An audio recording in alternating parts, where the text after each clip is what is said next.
Selamat pagi saudara-saudari terkasih, para pendengar setia Sabda Siap Saji.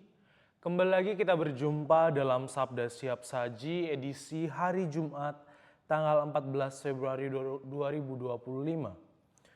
Pada hari ini kita memperingati Santo Cyrillus Rahib dan Santo Methodius Uskup. Marilah kita awali perjumpaan kita dengan berdoa bersama-sama. Marilah kita berdoa dalam nama Bapa dan Putra dan Roh Kudus. Amin. Kita rayakan para imam Tuhan yang ditabiskan untuk pelayanan di tengah umat milik penyelamat penuh semangat. Mereka giat memohonkan rahmat, membanting tulang, selalu berjuang, menjadi hamba bagi sesamanya karena cinta. Siap sedia mereka berjaga, maka tatkala Tuhan Yesus tiba, tanpa menunda mereka membuka pintu baginya. Dimuliakanlah Bapa Maha Murah bersama Putra Penebus dunia, Roh Kudus pula penghibur gereja selama-lamanya. Allah Bapa umat manusia, bangsa-bangsa Slavia telah Kau panggil kepada terang iman sejati dengan pewartaan dua orang bersaudara, Santo Cyrillus dan Santo Methodius. Bukalah hati kami juga bagi sabdamu, supaya kami memahami ajaranmu, menjadi umat yang rukun bersatu dan sehati mengakui iman yang besar. Demi Yesus Kristus Tuhan dan pengantara kami. Amin. Marilah kita mendengarkan firman Tuhan pada hari ini. Inilah Injil Yesus Kristus menurut Markus. Dimuliakanlah Tuhan. Pada waktu itu, Yesus meninggalkan daerah Tirus dan lewat Sidon pergi ke Danau Galilea di tengah-tengah daerah Dekapolis. Di situ orang membawa kepadanya seorang tuli dan gagap dan memohon supaya Yesus meletakkan tangannya atas orang itu. Maka Yesus memisahkan dia dari orang banyak, sehingga mereka sendirian. Kemudian ia memasukkan jarinya ke telinga orang itu, lalu meludah dan meraba lidah orang itu. Kemudian sambil menengadah ke langit, Yesus menarik nafas dan berkata kepadanya, "Efata," artinya terbukalah. Maka terbukalah telinga orang itu, dan seketika itu terlepas pula pengikat lidahnya, lalu ia berkata-kata dengan baik. Yesus berpesan kepada orang-orang di situ agar juga jangan menceritakannya kepada siapapun. Tetapi makin dilarangnya mereka, makin luas mereka memberitakannya.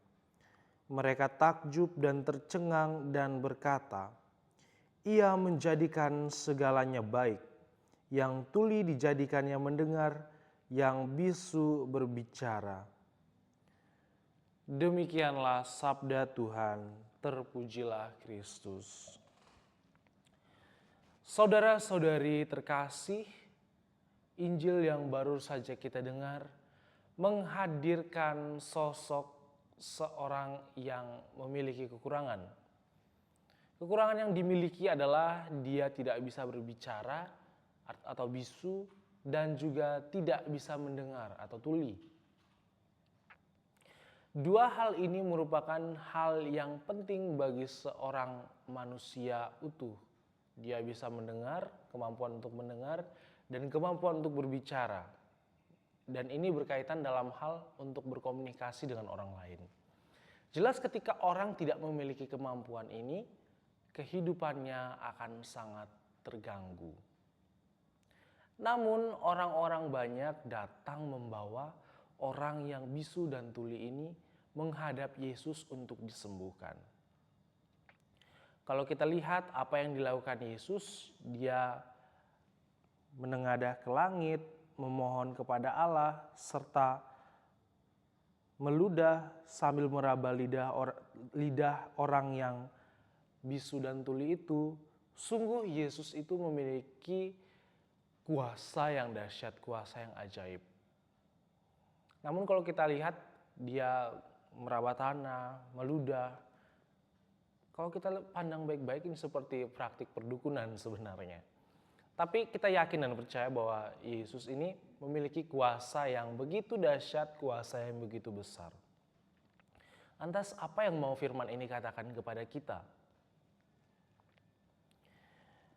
Ketika kita mengalami kesulitan, ketika kita mengalami kekurangan, memiliki kekurangan, atau mengalami suatu fase di mana kita tidak mampu untuk bertahan, datanglah kepada Yesus. Yesus bukanlah seseorang yang tertutup, dia terbuka terhadap siapapun yang dengan rendah hati mau meminta kepadanya. Demikian pula seperti yang Injil ceritakan bahwa ada peran-peran orang lain. Artinya apa? Bahwa iman kita, bahwa kesembuhan mungkin saja terjadi secara individual dan personal antara seseorang dengan Tuhan Yesus. Tapi toh ada peran-peran orang lain. Artinya apa? Kita diajarkan untuk saling membantu. Kalau kita tidak bisa membantu secara material atau membantu secara hal-hal fisik, kita bisa membantu orang lain dengan cara mendoakan dia. Mendoakan itu merupakan hal yang mudah, tidak mengambil biaya apapun, hanya mengambil waktu sedikit saja, memohon kepada Allah agar kita menolong orang lain, agar orang lain dapat Allah jamah, Allah angkat penyakitnya, atau Allah lepaskan dia dari segala kesesakan atau situasi yang ia alami yang menurutnya kurang mengenakan. Ketika kita mau dengan rendah hati datang kepada Allah, mengakui segala kekurangan kita, datang sebagai orang yang rendah hati, datang sebagai orang yang lemah, Allah akan dengan senang hati mau menolong kita, mau melepaskan kita dari segala belenggu yang mungkin mengikat kita selama ini. Mungkin ada kalanya bahwa tidak selalu bahwa Allah itu melepaskan kita dari kesesakan kita.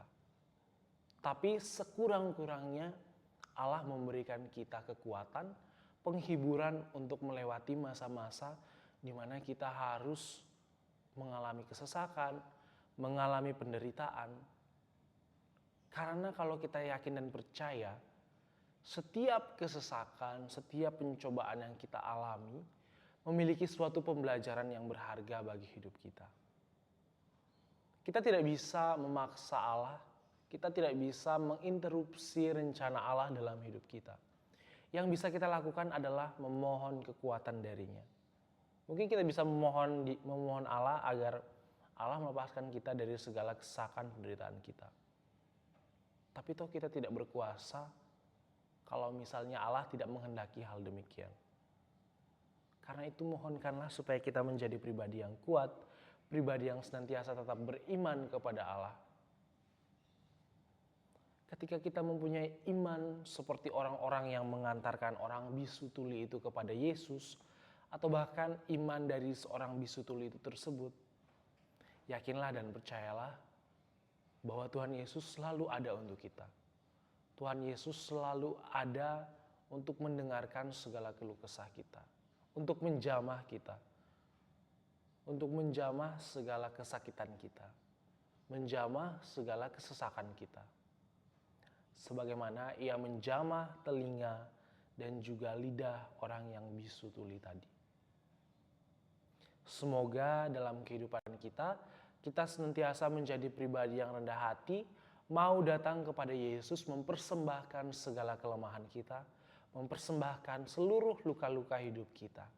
Sehingga dari hari ke hari kita semakin dikuatkan dalam menjalani hidup, memperoleh rahmat kekuatan, memperoleh kesukaan, agar kita lebih berdamai dengan situasi hidup, dan menjalani hidup dengan penuh sukacita. Semoga Tuhan memberkati kita. Sampai jumpa di kesempatan berikutnya.